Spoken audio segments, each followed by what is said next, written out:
हिसाब बराबर फिल्म की शुरुआत होती है एक बहुत ही बड़े बैंक के मालिक मिकी मेहता के पार्टी से।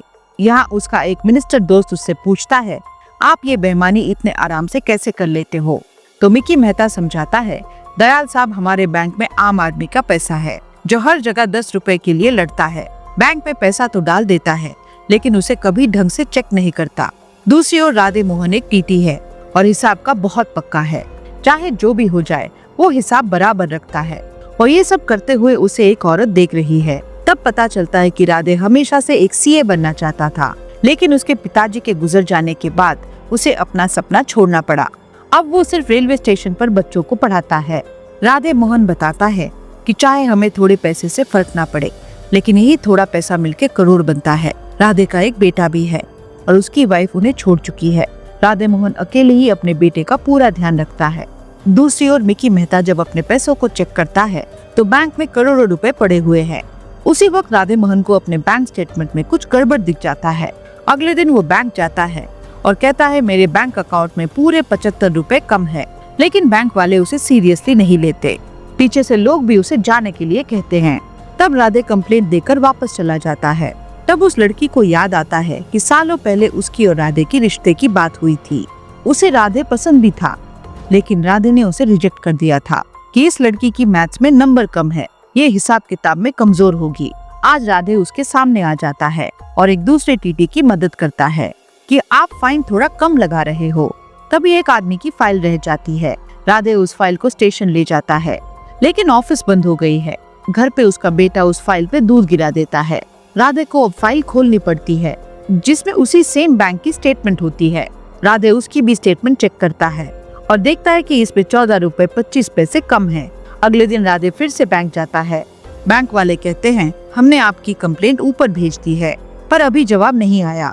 वहाँ राधे और बैंक के एम्प्लॉयज के बीच बहस हो जाती है। तब बैंक मैनेजर आके उनकी लड़ाई रोकता है।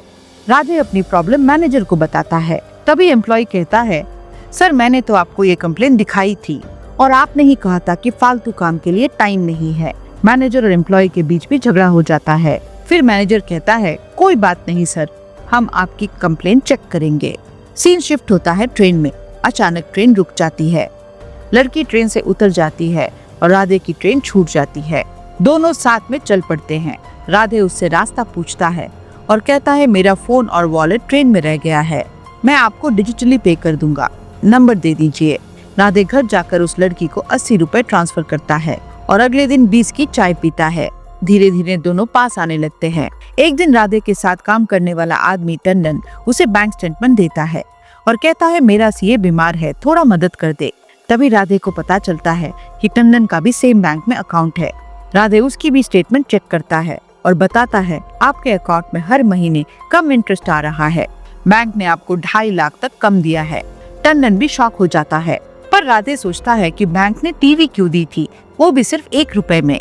ये सोचते सोचते वो एक मॉल में चला जाता है और कहता है, कोई भी फ्री में कुछ नहीं देता।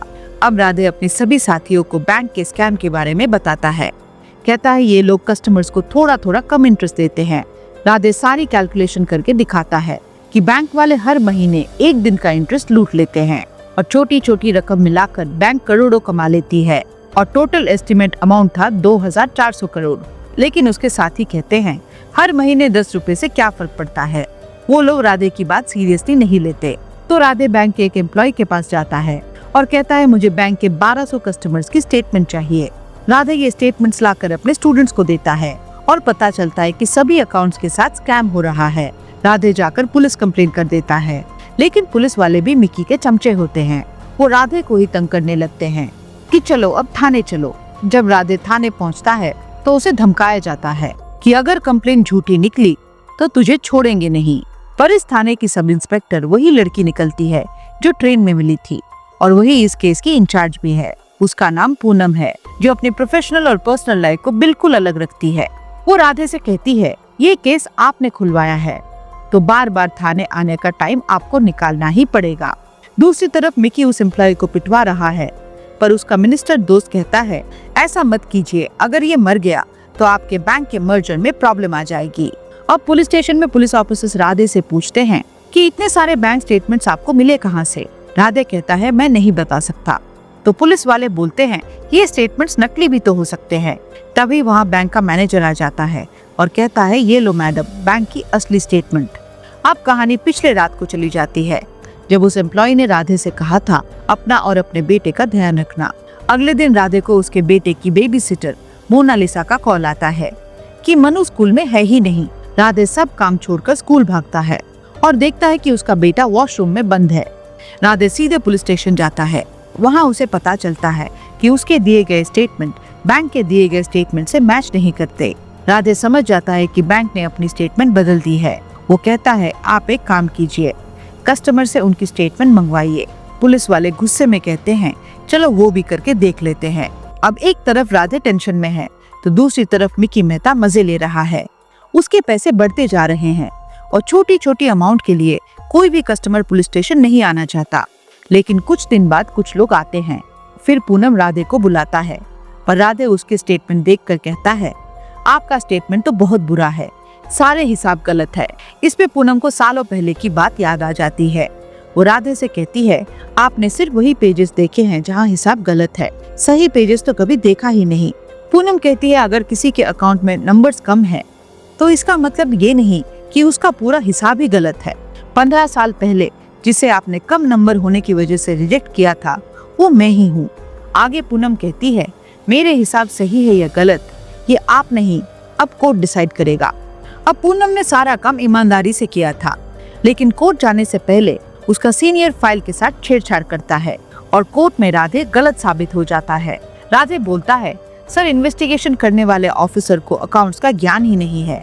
लेकिन जज बोलता है अब क्या आपके कहने पर हम ऑफिसर बदल दें। कोर्ट राधे के लगाए हुए इल्जाम को पर्सनल दुश्मनी बता के 1 दिन की जेल की सजा देता है, क्योंकि जज भी मिकी का ही आदमी था। बाहर पुलिस वैन में मिकी राधे से कहता है तुम काफी अनोखे इंसान हो, ना तुम्हारे पैसे गए ना कुछ, फिर भी तुम पंगा ले रहे हो। मिकी कहता है जिस आम आदमी के पैसे के लिए तुम लड़ रहे हो उनमें से कोई भी 10-20 रुपए के लिए इतना नहीं करता, इसीलिए अब तुम जेल जाओ। जेल जाते वक्त पूनम भी राधे को देखती है। वो अपने सीनियर से कहती है सर राधे बिल्कुल सही है, उन 150 चेक किए गए अकाउंट्स में 22 लाख से भी ज्यादा का स्कैम था। पर पूनम के सीनियर उसे धमकी देता है चुप रहने के लिए। अब पूनम को इस बात का रिग्रेट होता है। उसका ससुर उसे कहता है राधे को फोन करो और सच बताओ, लेकिन राधे फोन नहीं उठाता। एक दिन रेलवे स्टेशन में 5 रुपए के लिए लड़ाई हो जाती है, जिसमें राधे का एक स्टूडेंट मर जाता है। तब उसे रियलाइज होता है कि छोटी सी रकम के चक्कर में एक इंसान की जान चली गई। अब राधे और भी सीरियस हो जाता है और उस बैंक के खिलाफ RBI में कंप्लेन कर देता है। जब मिकी को पता चलता है उसे बहुत गुस्सा आता है। वो मिनिस्टर के पास जाता है। अगले दिन मिनिस्टर राधे का घर तुड़वा देता है, ये बोल के कि इलीगल कंस्ट्रक्शन है। उन्होंने दिखाया कि 2 महीने पहले नोटिस भेजा गया था जिसमें मोनालिसा का साइन था। तभी वहाँ पूनम पहुँच जाती है तो राधे अपना सारा गुस्सा उस पर निकाल देता है। 15 साल पहले मैंने तुम्हारे साथ घर नहीं बसाया और तुमने मेरा घर ही तोड़ दिया। रात को बेबीसिटर मोनालिसा राधे को बताती है कल रात पुलिस वाले आए और मेरे पति को उठा ले गए, हमें मजबूरी में साइन करना पड़ा। अगले दिन स्टेशन पर राधे पे इल्जाम लगता है कि आपके जमा किए गए फाइन्स में 17 रुपए कम है, जब तक आप इसका हिसाब नहीं दोगे आपको सस्पेंड किया जाता है। रात को राधे और उसका बेटा उदास होकर बैठे हैं तो वहाँ मिकी आता है। वो राधे से कहता है तेरा प्रॉब्लम क्या है, मैं अपने बैंक को ग्लोबल लेवल पर ले जाना चाहता हूँ और तू 10-10 रुपए के लिए पंगा ले रहा है। मिकी राधे के बेटे को पकड़ता है और उसे मारने लगता है। कहता है चल अपने कपड़े उतार और नाच के दिखा। अब अपने बेटे को बचाने के लिए राधे ये सब भी करने को तैयार हो जाता है। तभी अचानक वहाँ कुछ लोग आ जाते हैं जो मिकी को डरा कर वहाँ से भगा देते हैं। उनमें से एक आदमी राधे को बताता है मैंने आपको मॉल में देखा था, आप बिल्कुल सही हो। दरअसल बस्ती के सभी लोगों के अकाउंट्स उसी बैंक में थे। तो सब लोग अगले दिन बैंक जाकर अपने अकाउंट्स बंद करवाने की बात करने लगते हैं। ये बात विकी तक पहुंच जाती है कि बहुत सारे लोग अपने अकाउंट्स बंद करवाने के लिए आए हैं और बैंक के पास तो इतना पैसा भी नहीं है। इन लोगों को देखकर और भी लोग भीड़ में अपने अकाउंट्स बंद करवाने लगते हैं। ये बात सोशल मीडिया पर फैल जाती है। लोगों को लगने लगता है कि डू बैंक बंद होने वाला है। मिकी और उसके मिनिस्टर दोस्त अब सब कुछ रोकने की कोशिश करते हैं, लेकिन होम मिनिस्टर RBI को एक्शन लेने के लिए कह देते हैं। अब यहाँ गरीब लोगों को परेशान होते देख पूनम भी चुप नहीं बैठती। वो अपनी असली रिपोर्ट सोशल मीडिया पर अपलोड कर देती है। ये चीज राधे भी देखता है। उसे सच्चाई पता चल जाती है और इसी के साथ दो बैंक का मर्जर भी रुक जाता है।